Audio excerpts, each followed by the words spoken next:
En 2009, le monde a découvert une nouvelle forme de cinéma.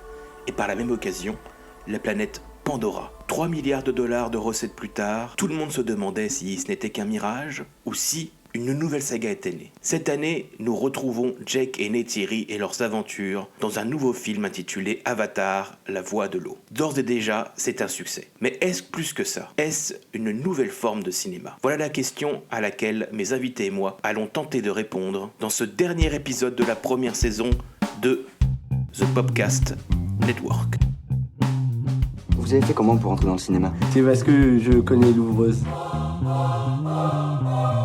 Je voyais de la culture, mais c'est rien que de l'herbage. C'est pour le cinéma ou la télé? C'est à moi que tu parles? C'est pas faux. Mais y'a personne là-haut! Y'a personne là-haut! Ma chère, quand on s'intéresse à une culture, on en apprend la langue. Avec le canon d'un flingue entre les dents, on ne prononce que les voyelles. Rebonjour à tous, rebonjour à toutes, vous êtes sur The Popcast Network. Aujourd'hui, on vous a concocté une petite émission pour la fin de l'année, la dernière émission de la saison 1. Pas piqué des hannetons, je dois dire. Ça serait un petit cadeau sous le sapin. Il est bien sûr toujours avec nous, l'homme à la barbe d'or. Même si elle est rousse. Augustin est avec nous. Bonsoir. Il nous rejoint dans cette émission, Matteo. Bonsoir.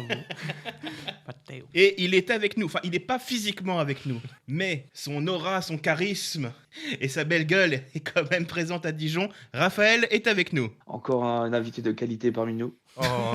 Si vous ne l'avez pas encore compris, nous allons parler de l'événement cinématographique de cette fin d'année 2022, le film qui cartonne partout en ce moment, la suite du plus gros succès de tous les temps au cinéma. Je veux parler d'Avatar, la voie de l'eau, réalisé par Big Jim, James Cameron. Est-ce que tout le monde l'a vu ici, les garçons? Bien sûr. Bien entendu. Est-ce que tout le monde l'a vu une fois? Bien sûr. Est-ce que tout le monde l'a vu 2 fois? Oui. Non, j'ai pas eu le temps. Et est-ce que quelqu'un ici l'a vu 3 fois? Oh oui, 3 fois mon gars, 3 fois. Et je me tâte à y retourner abusé. encore. Oh bah, Quand on aime, on ne compte pas, tu sais. Oh, évidemment. oh oui. Le mieux, c'est quand même d'aller le voir en VO, je trouve. Pour le coup, c'est une expérience que j'ai pas pu tenter encore. Donc le film cartonne partout dans le monde. C'était pas forcément gagné parce qu'on rappelle quand même que Avatar, premier du nom, a 13 ans. On a dû attendre. Il y a eu des reports successifs avant de enfin pouvoir être libéré. Et finalement, alors je ne sais pas, je vais vous poser la question à tous. Est-ce qu'il y avait du monde au cinéma? Alors, lorsque nous étions allés samedi, il y Encore une avait salle quasiment pleine. quasiment pleine, oui, plus de la moitié en tout cas était pleine cette session. Petite salle hier soir, moi de mon côté, était quasiment pleine aussi. Pour un cinéma de campagne, c'est quand même assez impressionnant. Et pour toi, Valentin? Pour moi, la première séance n'était pas bien blindée. Bon, en même temps, je rappelle qu'il est sorti en pleine Coupe du Monde. Hein. Donc, et en plus, le jour de la sortie, c'était le jour de la demi-finale France-Maroc. On salue les Français. La blessure est encore vivace. Commençons pas à nous égarer. Alors par contre, la séance que je me suis faite lundi, le cinéma était blindé de chez blindé. Raphaël, tu as été le voir aujourd'hui, toi? Je suis allé le voir aujourd'hui et à peu près 15 dans la salle. Salle 1 au Ciné Cap-Vert. À peu près 15, pas plus?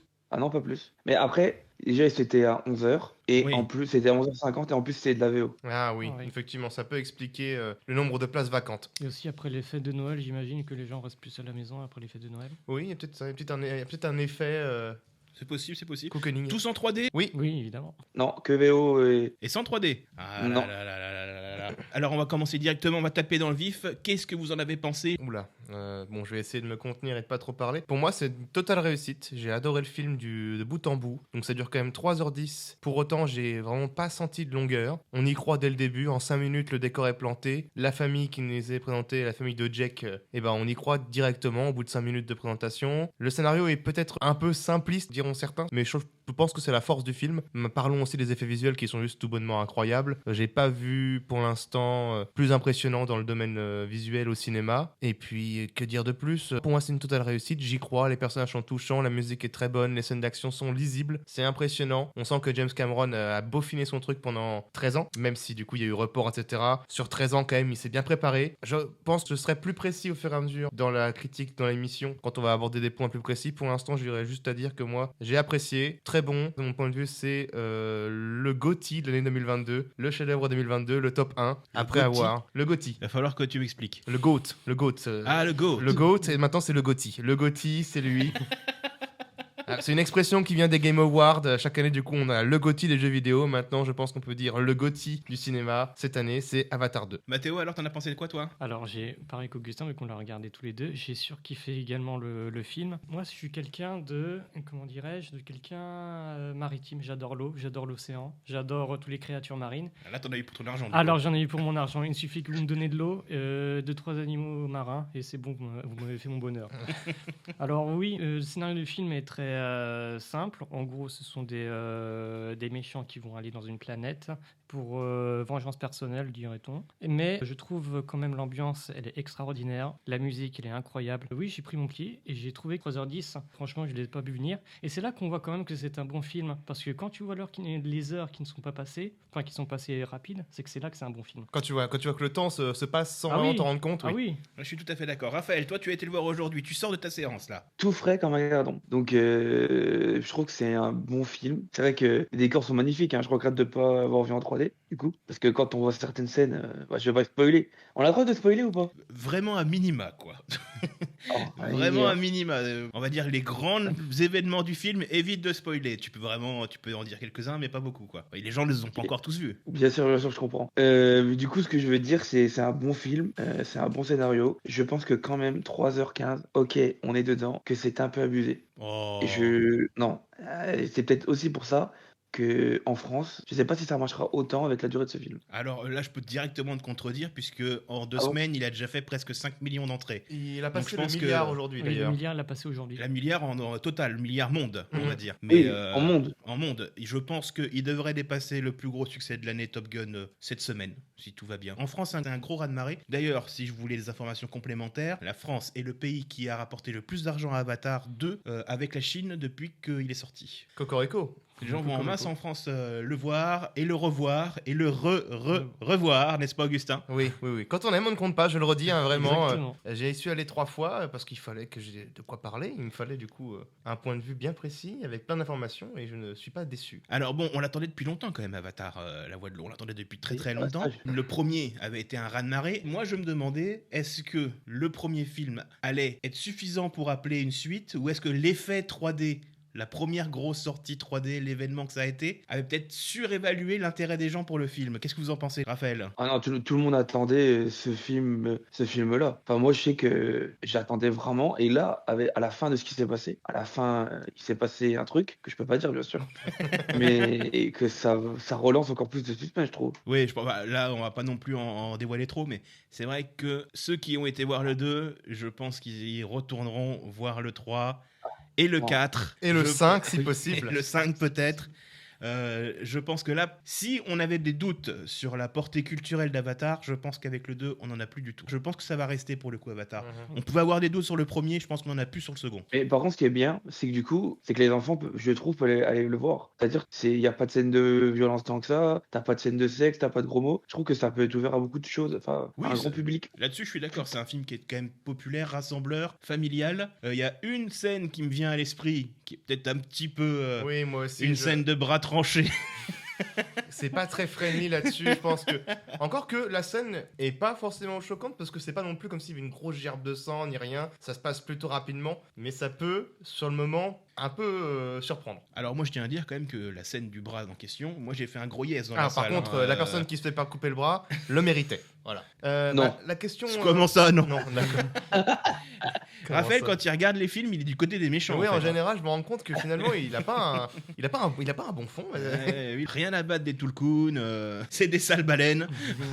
Alors du coup, la question Oui, c'était bah, quoi? allez. C'était par rapport du coup à l'aura du premier, c'est ça? Oui. Alors, si je peux Vas-y, mettre le. vas-y. Merci Vas-y. Mathéo. Je terminerai. Moi, j'avais une crainte quand même que 13 ans, faut le dire, 13 ans c'est long, j'avais la crainte que ce laps de temps fasse diminuer l'envie des gens pour aller voir le 2. Finalement, au vu des statistiques que tu nous as citées précédemment, ça m'a fait mentir et je suis plutôt heureux d'avoir m'être trompé là-dessus. C'était pas gagné, et c'est toujours pas c'était gagné. pas gagné, parce oui, bien que, sûr. je rappelle Bon, après, il y a des sources qui sont pas forcément concordantes. Que le film aurait besoin d'environ 1,5 milliard mondial pour commencer se à faire du rentabiliser. bénéfice. Pour commencer seulement à faire des bénéfices, oui. On n'y est pas encore. On va y être C'est incessamment vrai. sous peu, je pense. Je suis sceptique sur le coup du 1,5 milliard parce que ça me semble quand même Énorme. Si, Ça me semble paraît énorme. Ouais, ça me paraît énorme. Ça voudrait dire qu'il a coûté environ 800 millions, quoi. Je pense pas que ce soit le cas. Mais je pense qu'il va être rentabilisé, ça c'est sûr. Et je pense même que la saga va être, comme on dit, greenlightée. Elle va être accordée pour au moins 3 films supplémentaires. J'espère effectivement qu'on puisse avoir 5 films, ce qui était prévu à la base. De mémoire, de ce que tu m'avais expliqué, il a quand même prévu pour le 3 une fin qui pourrait en théorie s'arrêter s'il n'avait pas les financements pour le 4 et le 5. Bon, on espère quand même, on croise les doigts pour qu'on ait la saga complète. Et on revient sur le mot saga. J'espère que ça sera du coup la nouvelle grosse saga de cette génération, un peu comme l'a été Star Wars à un moment donné. On a tout un nouvel univers qui se crée devant nous, qui nous est offert. On a un panel de personnages bien foutu, extrêmement intéressant, des visuels qui sont d'une maestria j'aimerais en voir plus. J'avais peur que le film ne marche pas, le film marche, je suis très heureux de ça, à voir sur la durée. Effectivement, moi aussi, pareillement, j'avais un peu peur que la hype du premier Avatar 13 ans après se soit écoulée. Finalement, non. Et là, je suis très ravi parce que maintenant, les salles fonctionnent. Et comme vous avez fait un podcast sur est-ce que les personnes vont encore dans les salles, j'espère en tout cas que ça va permettre encore des cinémas de survivre. Et c'est que j'aimerais bien. Et comme que tu as dit, Augustin, les cinémas de campagne sont complets. Tu m'as dit que c'était à Clamecy. Ah oui, le cinéma de Clamecy, si on peut le citer, le cinéma de Clamecy, hier soir, était bondé.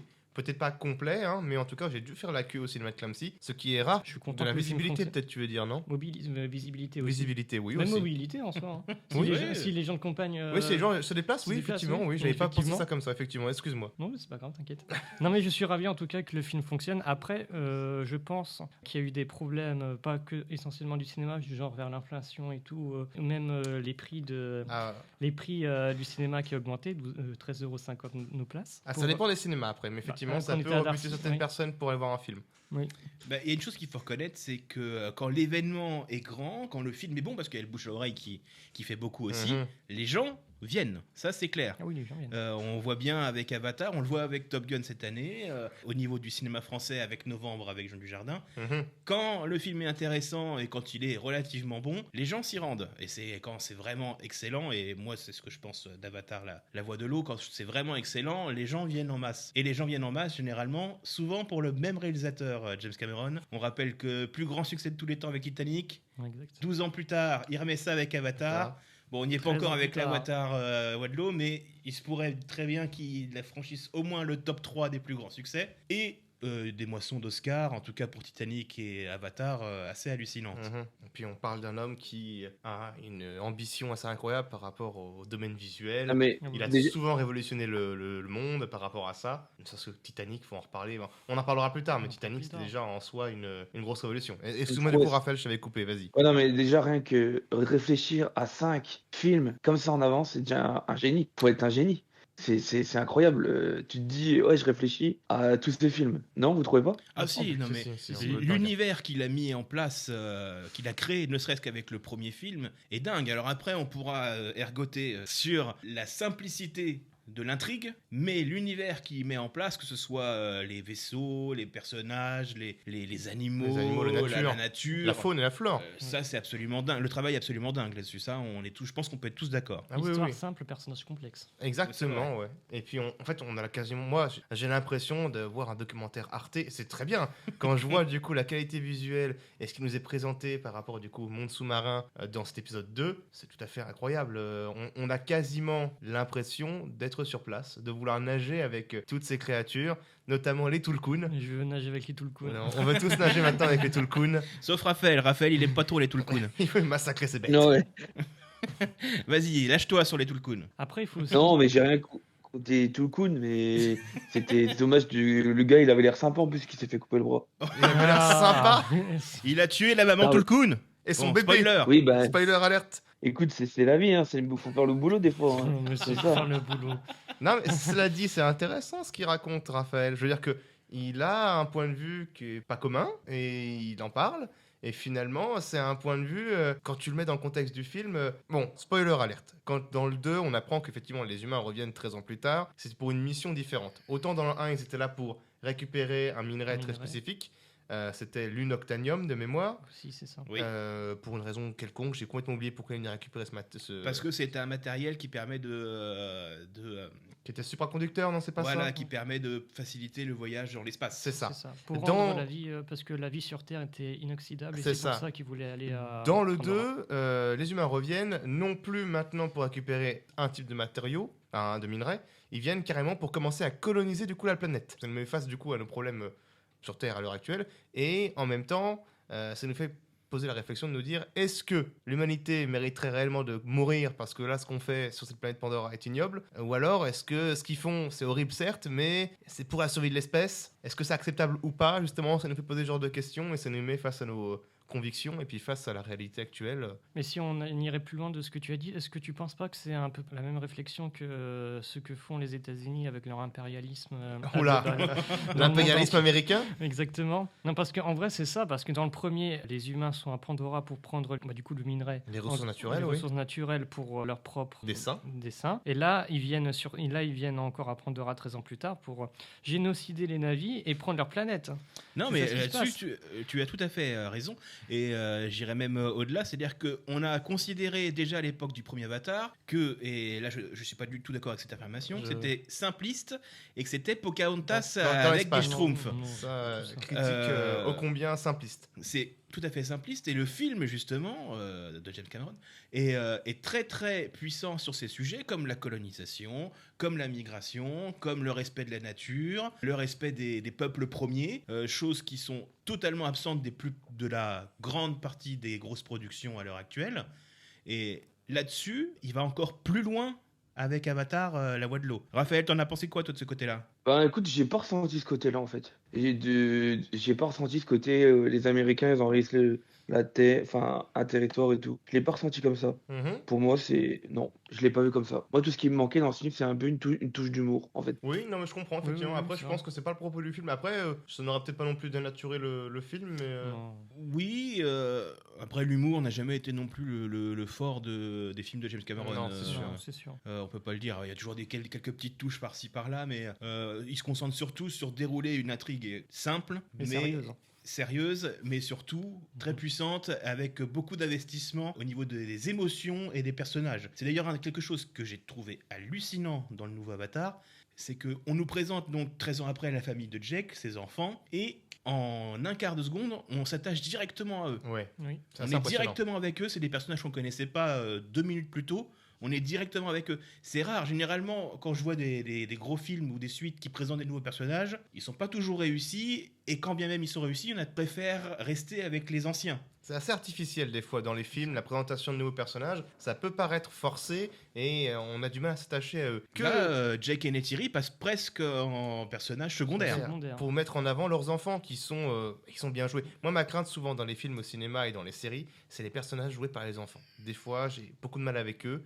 Et j'ai juste envie de les tarter parce qu'ils m'horripilent et je les trouve insupportables. Ouais, je suis d'accord. Il y a quelques exceptions. Jurassic Park, évidemment, ça marche très bien parce qu'on a Stranger Things, parce qu'on a des personnes derrière qui savent écrire des rôles. Dans Avatar 2, c'est le cas. Et aussi parce que derrière, on a un contexte, on a des personnages qui sont bien joués, on a effectivement James Cameron qui porte le tout.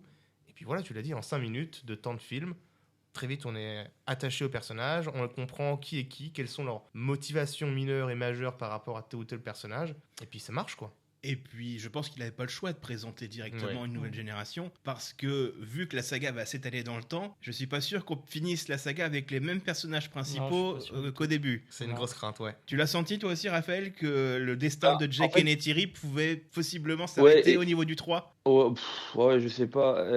Mais en tout cas, je sais qu'il avait prédit que justement, il a tourné plusieurs suites, parce qu'il voulait pas faire comme certains films où les enfants grandissent. Comme par exemple, quand Stranger Things, les enfants, ils ont grandi. Et du coup, des fois, il n'y a plus de la même approche. Tu vois ce que je veux dire ? C'est vrai, tout à fait. Il a voulu éviter le phénomène Stranger Things, c'est-à-dire qu'on a des adultes qui jouent des adolescents. Oui, voilà. Là, vu qu'il a tourné Avatar 2, 3 et le premier acte du 4 en même temps, on aura les mêmes acteurs qui joueront les mêmes personnages. D'autant que s'il y a environ une dizaine d'années qui se passent entre le 1 et le 2 dans l'histoire, À mon avis, le 3 débutera juste après le 2. Il y a de fortes chances qu'effectivement le 3 très soit peu la de suite temps après directe le du 2. 2. Ouais. Au vu de ce qui se passe à la fin du 2, il y a de fortes chances que ça soit une suite directe. Parce qu'en plus, Augustin, tu m'as sûrement annoncé le titre potentiel du film. Ah oui, en fait, 3, alors, du troisième film. je crois que je m'étais trompé effectivement dans le titre. Il y a les titres des films qui avaient été révélés de mémoire pour les 3, 4 et 5. Je ne me souviens plus. Alors, je t'avouerai. Tu m'as révélé seulement le troisième film, Alors, mais t'étais pas sûr. Je Tu m'as crois. dit, Attends, je vais regarder au fur et à mesure dans la chronique pour essayer de marche. retrouver parce que j'avais cru lire à un moment donné que le titre des 3 en anglais serait Tulkun Riders.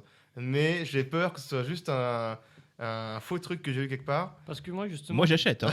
J'achète aussi. Parce que sur la chronologie, j'ai pas vu le titre du troisième film. J'ai vu le premier, enfin, il y avait, voilà, le deuxième surtout, La Voix de l'eau, mais pas le troisième. Alors que la date, il y aura la date, le 2024. La à peu date est près. quasiment fixée pour le 3. 2024. 2024 2024, 18 décembre 2024 pour Ouais. Avatar 3. Mais Et le ensuite, titre, un Avatar, si ça continue, 2 ans plus tard, Avatar 4, et 2 ans après, Avatar 5. J'ai hâte. Et après, on verra. On verra. Et après, on verra. Inch'Allah, comme on dit. Mais c'est vrai, c'est intéressant pour en rebondir à le peu d'humour. Je pense pas que Avatar est fait pour avoir de l'humour parce que c'est quand même ce qu'on a dit, deux œuvres engagées en soi, que ce soit même politiquement, juridiquement, sur. Juridiquement Bah oui, quand tu vois les terriens qui sont allés vers les navis et les navis qui se défendent contre les terriens, c'est quand même le droit du peuple à se disposer d'eux-mêmes. C'est la charte des Nations Unies de 1945. Tout à fait. Et quand tu vois que c'est paradoxal parce que la charte des Nations Unies a été signée à San Francisco en 1945, du coup aux États-Unis. Mais ce sont les États-Unis qui ont tendance, je ne dirais rien, à violer ce principe. Et là, ils font pareil dans ce cas-là pour les terriens, alors qu'ils sont censés sauver la Terre, alors que non, ils sont là pour génocider, encore une fois. Ils sont là pour pacifier quelques régions et quelques tribus, comme disent. Comme les navis. Mais d'où le principe du film d'invasion alien de James Cameron, inversé. On l'a déjà vu au cinéma, c'est pas nouveau, mais ça a rarement été aussi bien fait et en tout cas aussi bien accepté par le public. C'est ça. Où le terrien, l'humain, donc nous sommes à la fois les méchants et les envahisseurs d'une nouvelle planète. Ça a été rarement aussi bien fait et surtout accepté par le public. J'en veux que lors des séances, tu sens bien que la salle est à 100% pour massacrer des humains. C'est vrai. C'est vrai que j'ai jamais entendu, dans les 3 séances que j'ai faites, j'ai jamais entendu des gens hurler de joie quand ils voient les fusées cramer la forêt. C'est vrai. Oui, enfin. Alors que quand le méchant en question se fait arracher le bras, on était là, yes. Enfin. C'est bon. Il le C'est méritait. bon, il le méritait. Il est méchant, il est pas si méchant que ça. Celui qui se fait arracher le bras. Encore une fois, je tiens à le redire. Il ne fait que son travail. Alors, je viens de retomber effectivement sur l'article que j'avais lu qui citait du coup la BBC. Ça peut être totalement faux, hein, attention. Alors, du coup, les titres des prochains films, donc c'était effectivement The Way of Water. The Way of Water. The Way of Water. Oh mon dieu, j'arrive pas. La Voix de l'eau pour le 2. The Seedbearer pour le 3. The Tulkun Rider pour le 4. Et The Quest for Eywa pour le 5. Tu m'as dit quoi pour le troisième? The Seedbearer. Alors, je sais plus ce que ça veut dire. The Seedbearer. Non, là, je l'ai pas. Là, je l'ai pas non Je plus. le trouverai plus tard, écoutez, au fur et à mesure. Mais du coup, The Tulkun Rider, c'est bien pour le 4e film. J'avais bien lu, du coup, effectivement, ça quelque part. J'espère que ce sera le vrai titre, parce que... On voit, de toute façon, dans l'univers qui nous est proposé, à la fois quelque chose de totalement novateur, mais les influences de James Cameron. On a ses propres influences. Terminator, on le voit avec les machines, machin. Et là, quand tu me parles du Tulkun Rider, moi, ça me fait penser à Dune. Ouais. Ça me fait beaucoup penser à Dune. Les vers géants sont une composante de l'univers, ce qui pourrait être d'ailleurs le Tulkun dans les... même s'ils se ressemblent, le Dune, ils se ressemblent en soi. Effectivement. Sur niveau de la gueule et tout, ils se ressemblent. Les 2 univers partagent des choses très importantes, comme une ressource sur les 2 planètes. Sur la planète Dune, donc Arrakis, c'est l'épice. Sur la planète Pandora, à l'heure actuelle, la nouvelle chose qu'ils viennent chercher s'appelle du coup l'amrita, une matière qui permet de stopper du coup le vieillissement. Et on a pareil sur les 2 planètes des animaux avec une forte représentation, une forte présence. On continue sur Avatar 2, qui devait faire l'événement. C'est l'aspect visuel du film. La 3D, est-ce que les gens allaient se rendre en 3D? Est-ce que la 3D est encore intéressante 13 ans après? Et surtout, est-ce qu'il allait y avoir un gap visuel entre Avatar 1 et Avatar 2? Ceux qui sont allés voir la ressortie d'Avatar 1 en 4K il y a quelques mois avaient déjà un petit indice. Oui. On avait un Mais gros là, indice. Là, je vais commencer par mon avis, après je vais aller vers vous. Vas-y. Là, on a quand même atteint un niveau en termes de qualité d'image qui est invraisemblable. C'est juste fou. On ne peut plus du tout faire la différence entre le personnage réel, ce qui est filmé, ce qui est créé par ordinateur, qu'en termes d'effets, de lumière, l'eau, bah alors les scènes aquatiques, c'est juste dinguissime. C'est impressionnant. Pour ceux qui n'ont pas encore vu le film mais qui vont voir la bande-annonce, dans la bande-annonce, il y a une petite extrait ça dure 1 seconde et demie. On voit la main de Jake qui est en train de lasser sa main avec du cuir au niveau de l'eau. L'eau est à la fois dans et en dehors de l'eau. C'est juste hallucinant, j'avais jamais vu ça déjà. Je pensais pas que c'était possible d'atteindre une telle perfection. Est-ce que vous avez vu ce gap visuel dans le film ou pas du tout ? Bah, bien sûr que si, c'est largement mieux. Les effets sont énormes. C'est pour ça que je te dis, je regrette de ne pas l'avoir vu en 3D. Les deux versions sont très très bien. La 3D, c'est le seul qui peut faire ça en 3D. Au début de la 3D, on a vu pas mal de films arriver, pas mal de trucs assez affreux en 3D. J'ai le souvenir de Choc des Titans qui était presque ignoble, pas possible à voir en 3D. C'était C'était Les Dents de la Mer 3, un troisième partie en 3D. Les Dents de la Mer 3D, on ne parle pas de ce film. On a vu plein de choses converties en 3D horribles. D'ailleurs, ça a plus ou moins flingué la 3D sur le marché. Moi, de mon vivant, parce que je suis pas encore mort. Non, personnellement, j'ai pas vu de film depuis Avatar 1 capable d'utiliser la technologie 3D de façon convaincante et suffisante. Il y a bien eu à un moment donné Star Wars épisode 1, La menace fantôme, qui était ressorti en version 3D, c'était plutôt bien utilisé. Parce que la course de pod en 3D était vraiment impressionnante. Je l'ai dit, je pense qu'on allait au cinéma rien que pour voir cette scène-là. Sinon, après, il n'y a pas forcément d'utilité. Et depuis, j'avais pas trouvé l'utilité de la 3D, même pour Star Wars. Hein, et Avatar 2 nous prouve bien que quand c'est bien utilisé, la 3D peut être impressionnante et peut être utile. Et bah, pour l'instant, James Cameron nous prouve très bien qu'il n'y a que lui qui sait utiliser cette Ah bah là-dessus, je te cette rejoins, technique. c'est le Gotti. C'est le Gotti. Après, pour ma part, bon, vous allez pas vous moquer, mais je n'ai pas vu le film Avatar, le premier, dans un salle de cinéma. J'avais 9 ans à l'époque et du coup, je ne pouvais pas le voir.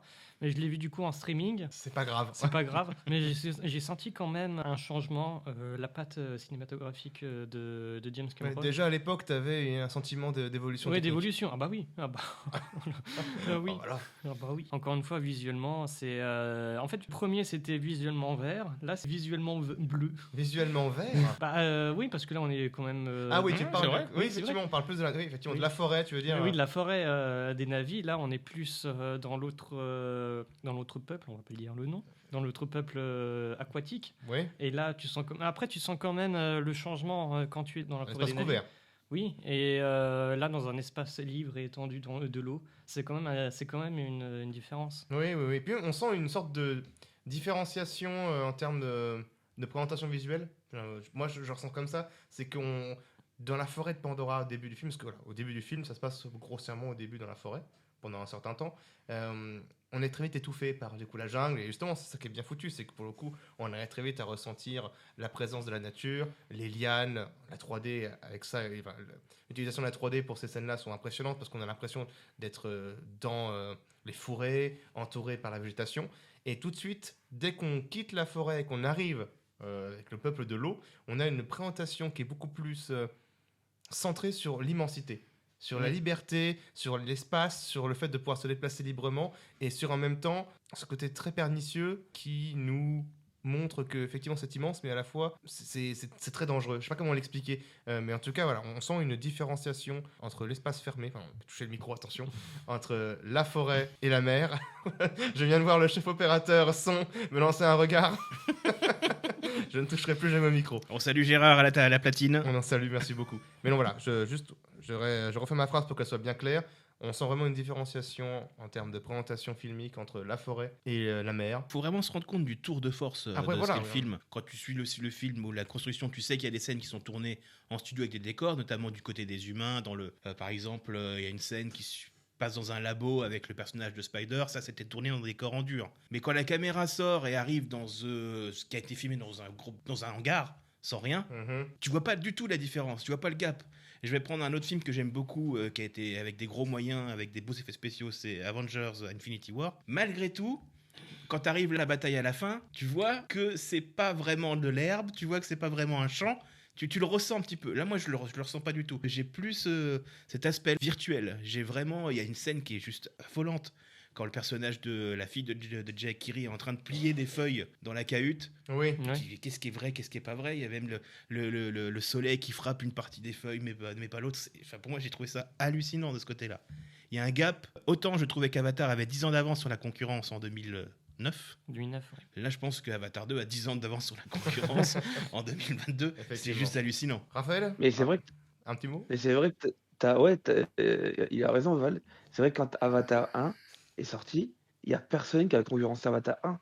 Non. Et là, je suis pas sûr qu'après là, Avatar 2, genre peut-être, je sais pas, ici, il y a peut-être même s'il y a Mission Impossible qui sort bientôt, Oui. je suis pas sûr. Je mets un qu'un bémol film va sur Mission concurrencer. Impossible parce que Mission Impossible, effectivement, je trouve que c'est super bien fait, mais généralement, c'est fait en vrai. Ouais, on est plus sur On n'est pas sur, l'utilitaire. on n'est pas sur du VFX. Le seul film qui m'a vraiment époustouflé niveau effets spéciaux, c'est justement Avengers Infinity War. J'ai trouvé que Thanos était super bien fait. Et ça arrivait tout juste au niveau d'Avatar 1. Tu vois ce que je veux dire ? Le Thanos en motion capture arrivait au niveau des navis de Avatar 1. Mhm. Les détails sur la peau, sur les cicatrices des navis dans Avatar 2, là on a un niveau encore au-dessus. C'est juste que, en parlant d'effets visuels, j'étais en train de penser effectivement aussi que c'était pas cette année, mais il y avait Dune aussi qui était assez impressionnant visuellement. Mais là, effectivement, on est plus aussi sur des effets, je vais pas dire pratiques parce qu'il n'y a pas de vrais vers géants, effectivement, mais sur des vrais humains. Donc, effectivement, on ressent pas cet effet VFX, mais sur les décors, sur les outils qui étaient utilisés dans le film. James Cameron a vraiment aboli la barrière. Il a vraiment aboli ce côté-là, ouais. Du cinéma, qui faisait un travail de longue haleine quand même, qui a été commencé par du tout début du cinéma, par Méliès notamment, qui cherchait vraiment à montrer un autre monde, quelque chose d'impossible, de se servir du cinéma comme médium vers l'imaginaire, et lui il a aboli cette frontière, on peut plus voir la différence du tout. Bon, après, pour le faire, ça coûte 400 millions. Bon, on est bien d'accord. Effectivement, mais ça marche. Ça marche. Mais là, on y est, avec un travail que Cameron avait déjà commencé depuis longtemps, avec dans Abyss, la créature faite d'eau en anamorphisme à l'époque, le T-1000 dans Terminator 2, qui était déjà pour l'époque assez hallucinant, Et qui reste effrayant. d'ailleurs pas trop mal pour l'avoir vu récemment. Ah, mais pas trop mal, il me reste quand même très bien, honnêtement, j'ai pas de sensation... Là, je défie bizarre. quiconque. Bon, il y a toujours des mauvaises langues qui disent oui, ça ressemble un peu à un jeu vidéo. Je suis pas forcément d'accord d'ailleurs. J'ai l'impression que souvent cette critique revient, mais ceux qui disent ça, souvent ne jouent pas en fait aux jeux vidéo.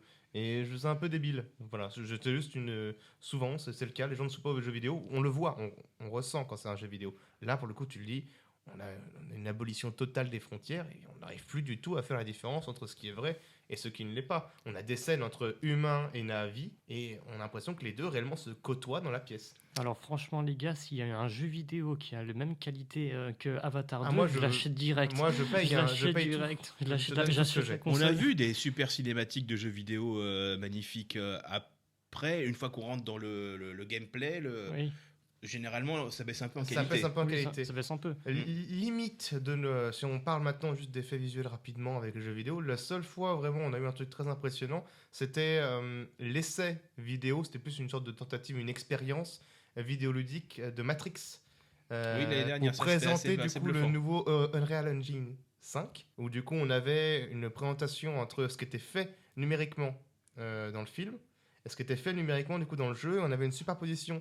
Ils avaient fait une retranscription du coup d'une scène du film et d'une scène du jeu pour voir que la différence qu'on pouvait faire, et c'était quasiment à l'œil nu, on pouvait pas déceler que l'une des deux était film ou jeu vidéo. Parlons maintenant, puisqu'on a tressé des lauriers au film, on a dit que c'était magnifique, et on vous encourage d'ailleurs à y aller le plus rapidement possible. On va quand même parler des défauts, parce qu'aucun film n'est parfait, Avatar 2 n'échappe pas à la règle.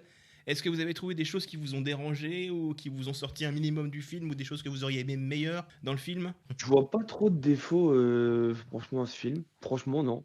Pour moi, c'est un très bon film, hein. Franchement, je lui mettrais presque 9, 10, 9 ou 10, hein, un truc comme ça. 9, vrai. 10, non, ouais. Très bonne note. Sur 10. Attends, je suis désolé. Il y a tout qui est réuni, d'action. Enfin, je veux dire, pour moi, c'est un film simple, de l'action. Je vois pas trop ce qu'il y a à en dire. D'accord. Enfin, moi, je trouve que c'est bien. Franchement, pour une fois que je critique pas un film, parce que vous savez très bien que dans les autres podcasts que je défonce beaucoup de films, mais là, franchement, honnêtement, non. Et d'ailleurs, petit clin d'œil à Marion Cotillard, parce qu'au Cap-Vert, le 12 janvier, il repasse la trilogie The Batman. The Dark Si vous voulez Knight. avoir- Ah, très bien. Ouais. Ah ouais? Si vous voulez voir Marion encore mourir comme il faut y aller. On tire beaucoup sur Marion. J'ai toujours trouvé qu'on avait été trop loin sur Marion Cotillard sur La le pauvre, Dark Knight. la pauvre c'est quand putain, même. mais- Elle a essayé, elle a essayé. Ça la suit encore aujourd'hui, c'est fou. Augustin, des défauts, des choses qui t'ont un peu que t'aurais préféré différentes dans le film? Bon, moi, effectivement, je serais partisan de dire qu'il n'y a pas de défaut parce que j'ai vu le film 3 fois et je me suis pas lassé. C'est impossible, un film n'est pas parfait. On pourrait souligner, comme on l'a dit plusieurs fois, la simplicité du film, mais pour moi, c'est autant un défaut qu'une qualité, parce que le film se veut certes simple, mais efficace, on est très vite plongé dedans. Les effets visuels sont magnifiques, donc c'est pas un défaut. Peut-être, effectivement, on en avait parlé, la musique qui est peut-être un peu moins bien dans le 2 que dans le 1, parce qu'il y avait un changement de compositeur, c'est bien ça? Oui, le James Horner, magnifique compositeur de cinéma, nous a quittés. C'est-à-dire on a des thèmes du 1 qui reviennent dans grand le 2. compositeur donc, qui était derrière déjà tous les films de Cameron, de Titanic, notamment True Lies, et puis une musique magnifique qu'il a faite aussi, c'est Le Masque de Zorro. Voilà, James Horner nous a quittés, donc c'est un de ses collaborateurs qui reprend la baguette. Sur le 2. C'est pas mauvais non plus. Non, je trouve que la musique était plutôt très très bonne. Elle est Bon, très bonne. il reprend beaucoup de passages du premier, de toute façon. C'est souvent le cas dans les sagas d'ailleurs. Oui, c'est bien d'avoir des thèmes iconiques qui reviennent, comme le fait Star Wars très souvent avec son fameux thème principal, ou Harry Potter. C'est très bien d'avoir un thème iconique qui revient pour au moins juste avoir une présentation rapide de l'univers et puis quelque chose, tout de suite on reconnaît Avatar. Et pourquoi il prend pas Hans Zimmer? Pourquoi il prend pas Hans Zimmer? Alors, quand même, j'aime beaucoup Hans Zimmer. Je trouve qu'on voit trop. Il y a trop Hans Zimmer, on le voit trop. On l'entend trop. Surtout que Hans Zimmer, moi personnellement, Hans Zimmer, je fais plus. Quand on me dit que c'est une bande originale qui a été faite par Hans Zimmer, j'associe souvent ça maintenant avec surtout Nolan. Moi j'ai l'impression que du coup, on a vraiment un gros duo en général, c'est Nolan et Hans Zimmer. Que Cameron, c'était pas Hans Zimmer ou très peu, j'ai pas de mémoire. Non, il a jamais fait Hans Zimmer. Après, Zimmer. ça aurait pu, effectivement. C'est le genre de musique assez majestueuse que Zimmer sait très bien faire, ça, il n'y a pas de souci. Mais non, c'était James Horner. Non, la musique est bonne. Mathéo, il y a des défauts, des petits regrets sur le film? Alors, je serais parti aussi. Je ne trouve pas qu'il y ait des défauts. En revanche, je trouve que, on va dire, les motivations de l'antagoniste principal sont pour moi un peu trop légers vis-à-vis de la situation, dans le sens où on est d'accord, il voulait extraire un certain minerai pour augmenter l'espérance de vie. J'ai envie de dire, quelle est l'utilité? Sachant qu'en plus, les antagonistes principaux, ils ont un matériel équipé déjà pour se transformer en navire et pour sauvegarder la vie. Non, oui, aussi, pour sauvegarder et pour eux-mêmes. sauvegarder aussi leur mémoire, les mémoires des autres aussi. Ça, c'est peut-être presque gros, à côté, on va dire, d'assister sur le côté mercantile de l'espèce humaine. Après, soyons honnêtes, est-ce que s'il y avait moyen de voir ce minerai-là, est-ce que des grandes entreprises mondiales se battraient pas pour l'avoir aussi? Effectivement, ça nous paraît presque trop gros jusqu'à ce que ça arrive finalement. Ça me rappelle un peu le film Don't Look Up d'ailleurs. C'est tellement gros que personne n'y croit, mais finalement ça arrive quand même. Mais d'une certaine façon, on y reviendra plus tard, mais ça fait penser aussi à la compagnie Weyland-Yutani, que James Cameron nous a vraiment présenté aussi comme des personnes voulant juste récupérer certaines choses à tout prix. Là, pareil, on a l'humanité qui découvre un produit qui pourrait lui permettre d'être immortel.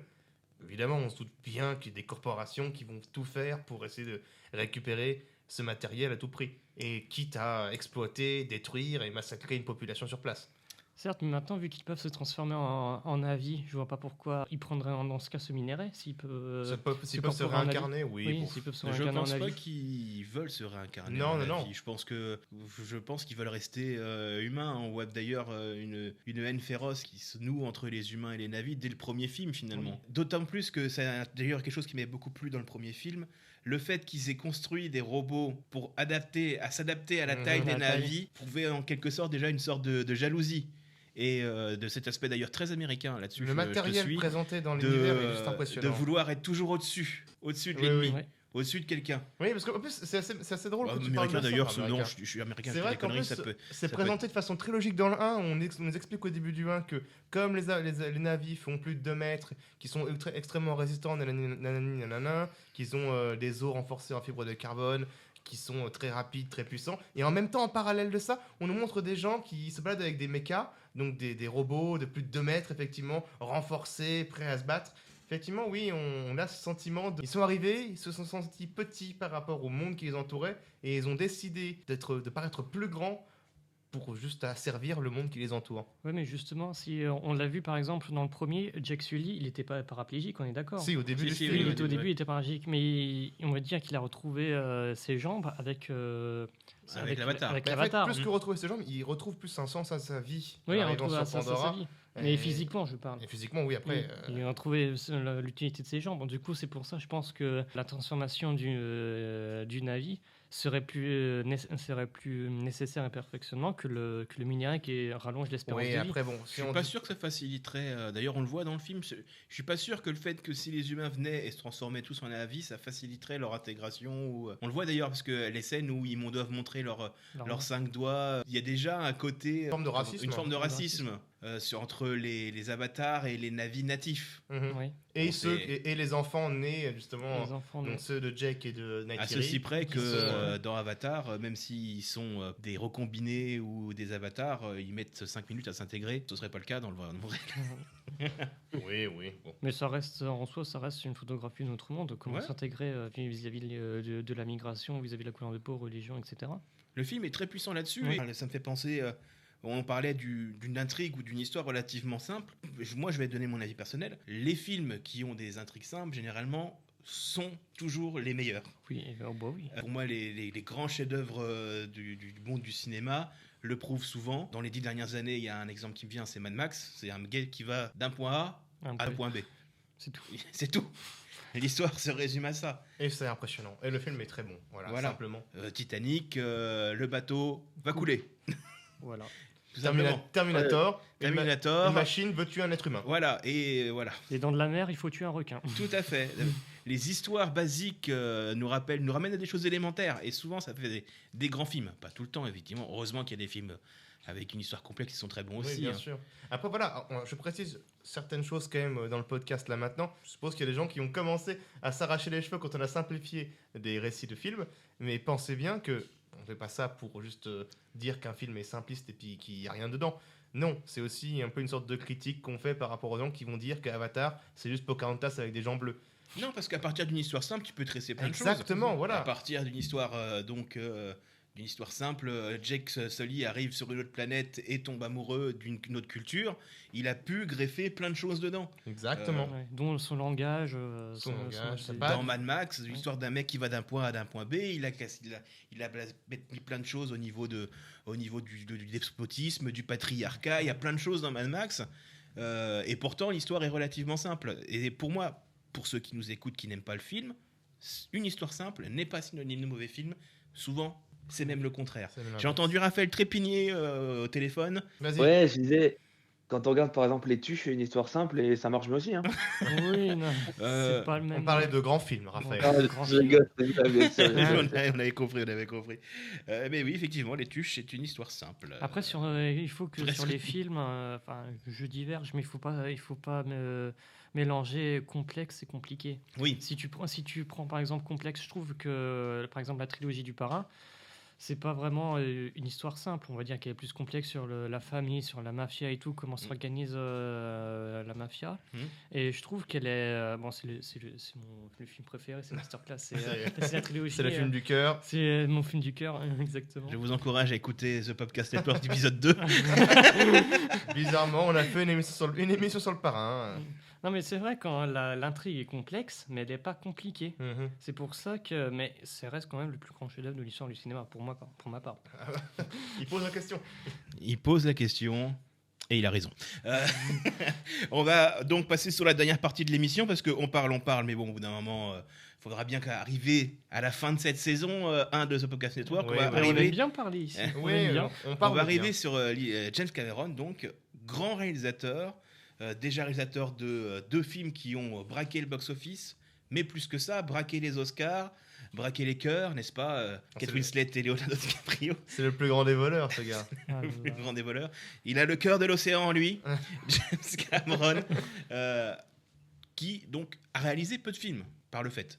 Terminator 1, Alien le retour, Alien 2, Abyss, Avatar, les 2 Avatars. Les 2 Avatars, Titanic, True Lies et j'en oublie un, Terminator 2, non je l'ai dit, non, il a réalisé environ 6 ou 7 films.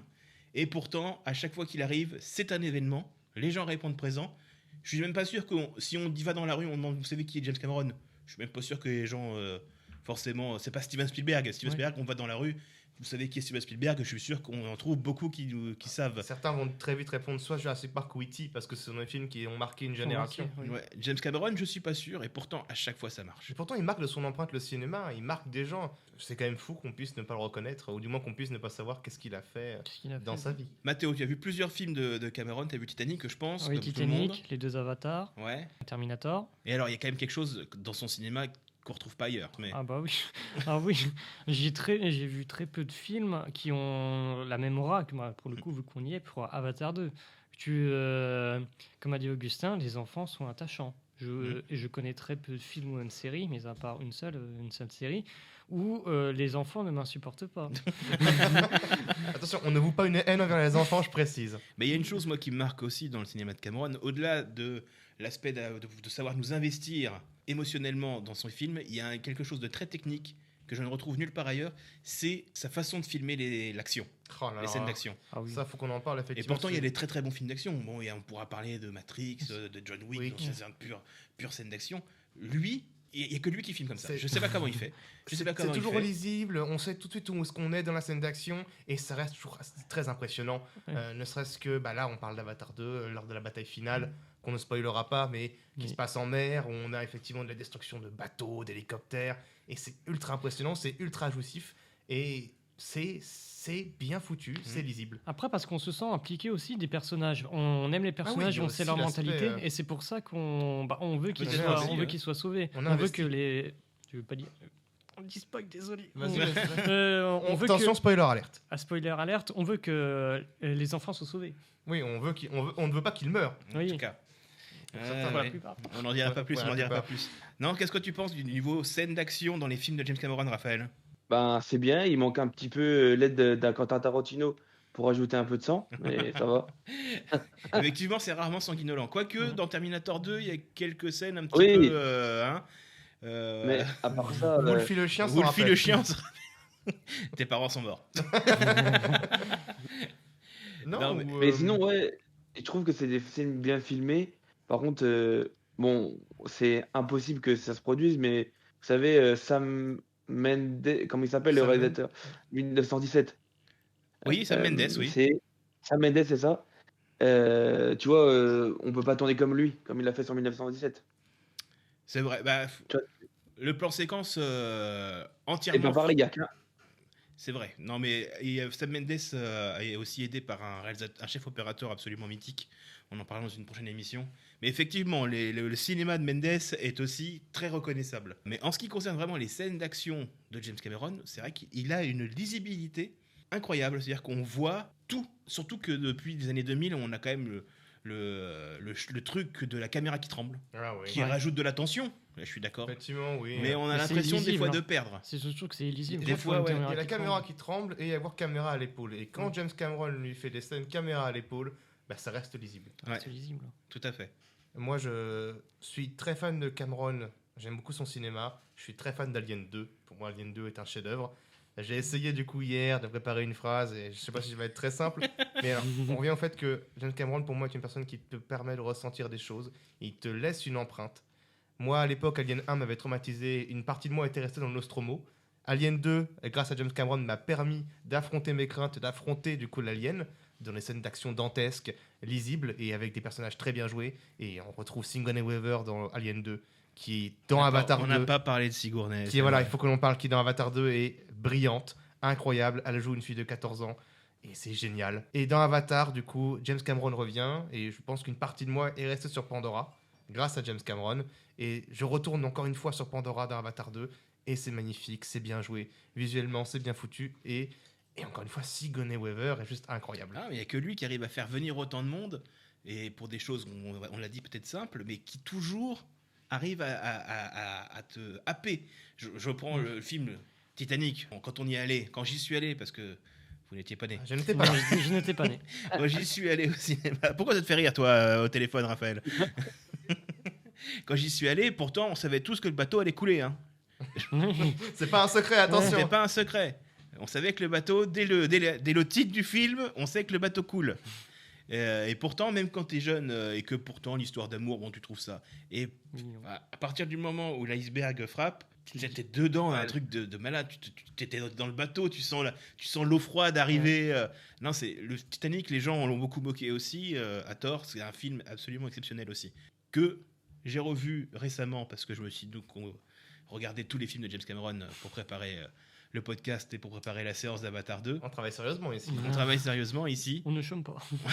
Non. Et la planche alors? Ah, on entend un débat plus lointain. La planche, est-ce qu'il y avait de la place pour 2 sur cette planche? Est-ce que la réponse est DiCaprio aurait pu être sauvé de Titanic? Oui.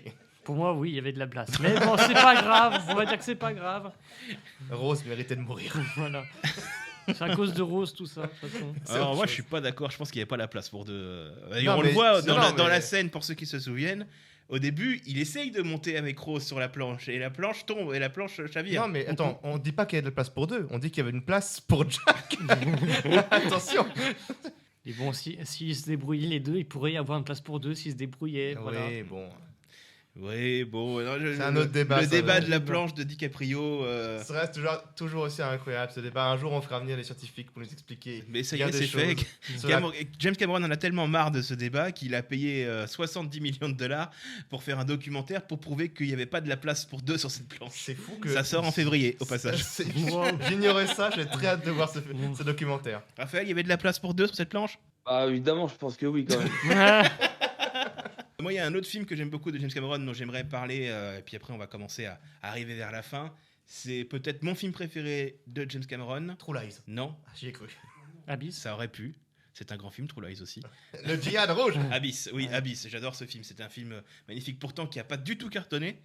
C'est même été un bide monstrueux. On sent une fascination pour l'eau quand même de James Oui, Cameron. oui, là. c'est ce que je me suis en train de Titanic, dire. Abyss, Avatar. Et je compte pas ses documentaires. Il a fait 2 documentaires sur les fonds marins. Rappelons-le que c'est, à l'heure actuelle, c'est l'homme qui a passé le plus de temps sur le Titanic. Il a le record de plongée en sous-marin. Exactement. Eh oui. Oui, parce qu'il était Dans un la sous-marin fosse qu'il a Marianne. lui-même construit. Oui, dans la fosse des Mariannes. Ça prouve la technicité de l'homme et le fait qu'il est très impliqué dans ce qu'il fait. Il est très précis, très minutieux. Ça me permet de passer un appel par le podcast, partager le podcast. Je veux une sortie d'Abyss en Blu-ray 4K. on la réclame depuis Je la tellement réclame longtemps. depuis longtemps. Il est jamais sorti en DVD même. Il est sorti quoi, Abyss? Abyss, ça doit être 89 si ma mémoire est bonne. Donc un film qui se passe dans une plateforme sous-marine avec Ed Harris et Marie-Elisabeth Mastroianno. J'ai senti... T'étais perplexe. J'ai du mal à prononcer son nom, mais c'est une magnifique actrice aussi. Donc pareil, une histoire de fonds marins, de peuples de l'eau, extraterrestres ou pas. Ou pas, oui. De tempête. C'est un film à voir absolument. Il est incroyable. Il dure aussi un petit peu longtemps, je vous avouerai. Je préférais la version longue, au passage, qui dure un peu plus de 3 heures. Mais ça passe bien. Abyss, c'était déjà un chef-d'œuvre et qui disait déjà beaucoup sur l'écologie, comme quoi il était toujours en avance sur son temps, James. Même s'il fait des films qui coûtent très cher, qui sont stockés dans des serveurs, qui consomment beaucoup. Et qui peuvent coûter la vie aussi. Des films qui peuvent coûter la vie, Valentin, il faut le dire. La vie? Oui, Abyss a failli coûter la vie à Ed Harris, je te rappelle. Ah ouais, là, bon, si tu veux une histoire de Père Castor, c'est ça? Allez, vas-y, raconte-la à nos auditeurs. Allez, ils seront Père Castor toujours va vous contents. raconter une histoire. Donc le tournage d'Abyss est immergé pour la plupart du temps. C'est un tournage qui dure très longtemps. Ils ont immergé une fausse plateforme dans un bassin.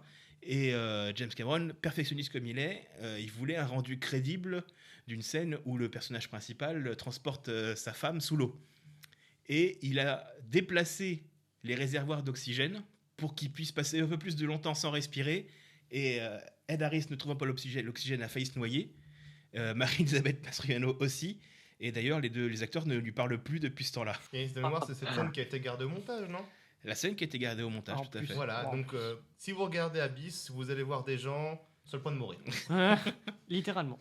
Voilà comment on le voit même dans son regard. Alors si je me trompe pas, c'est une scène où on voit Ed Harris donc qui passe d'un point d'air à un point d'autre. À un point autre, et il arrive dans le dernier bassin.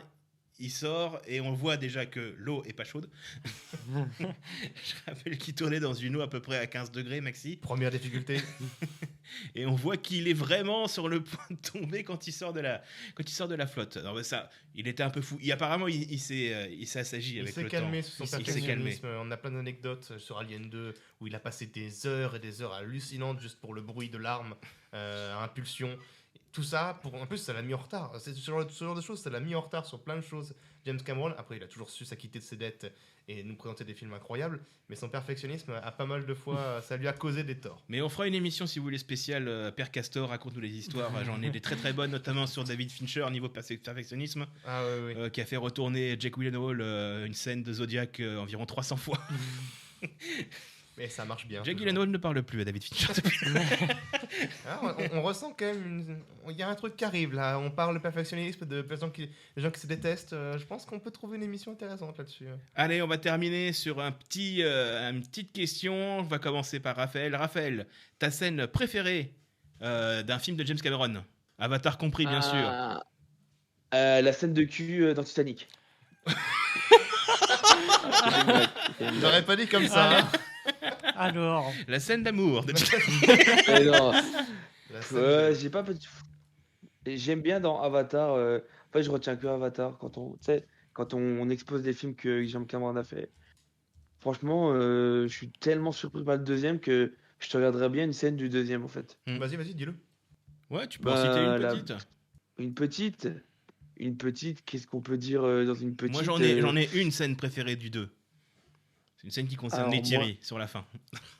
Oh non, la fin, oui. En vrai, je sais pas. Franchement, là, tu me prends dépourvu. Tu pourrais pas un jour me dire les questions à l'avance, s'il te plaît, pour que. Non, moi, j'aime bien un petit peu l'inconnu, tu vois. Voilà. Non, au passage, tu parlais de la scène du coup de sexe de Titanic. Moi, s'il y a un truc aussi que je retiens de James Cameron, c'est les actrices. Toujours de magnifiques actrices et surtout excellentes. Sigourney Weaver est hallucinante dans Alien. C'est la reine. Dans Terminator, c'est Linda Hamilton dans le rôle de Sarah Connor dans les deux qui est hallucinante. Et on l'a beaucoup trop moqué dans Titanic, mais Kate Winslet est une actrice fantastique que j'aime par-dessus tout. Tous ses films, regardez-les. Augustin, toi, scène préférée d'un film de James Cameron? Avatar 2 compris. Avatar 2 compris, et c'est compliqué parce que effectivement je pourrais en citer beaucoup, mais je l'ai dit précédemment, je suis un très grand fan d'Alien 2, et la scène de l'attaque du QG, lorsque les personnages commencent à regarder leur détecteur de mouvement, on se rend compte que les aliens rentrent dans la salle, mais on ne les voit pas, et tout d'un coup un personnage a l'idée de regarder dans les faux plafonds. Et à ce moment-là, on découvre une nuée d'aliens qui apparaît. Je suis en frisson, rien que de cette scène m'a toujours marqué par l'intensité de la scène et par le frisson et les sentiments d'oppression que ça procure. Et puis après, effectivement, il y a toutes les scènes d'Avatar 2 à l'heure actuelle qui surpassent tout en termes de scènes d'action. Mathéo? Pour moi, pour rendre hommage à ce GOTY de 2022, je vais citer du coup Avatar 2.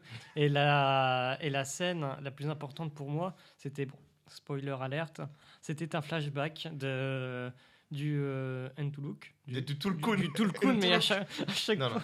Du Tuluk.